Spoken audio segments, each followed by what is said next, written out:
Automatic emergency light, যেটা আমাদের এখানে ডায়াগ্রাম তৈরি করেছি, যেটা দেখে নিতে পারেন সবাই। আমরা ডায়াগ্রামটা করেছি 9 ভোল্ট একটা ট্রান্সফর্মার দিয়ে, যেটা আমাদের সার্কিটটা রানিং চলবে। এখানে আমাদের প্র্যাকটিক্যাল হয়ে আছে, যেটা চলবে LN 317 দিয়ে। এর মধ্যে কিছু কম্পোনেন্টস ইউজ করেছি, যেটা হলো আমাদের ক্যাপাসিটার আছে 25 ভোল্টের 1000 UF। আমরা ভেরিয়েবল ইউজ করেছি 2.2K।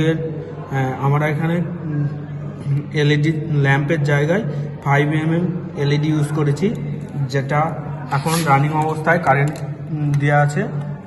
কারেন্ট চলে গেলে আমাদের লাইটটা অটোমেটিক জ্বলবে, যেটা আপনি দেখতে পাচ্ছেন। কারেন্ট বন্ধ করার সাথে সাথে জ্বলে উঠল। আমরা এটা চার্জার ব্যাটারি হিসাবে 6 ভোল্ট ব্যাটারি ইউজ করেছি, যেটা আমাদের কারেন্ট চলে গেলে গ্লো করবে ল্যাম্পটি। ধন্যবাদ।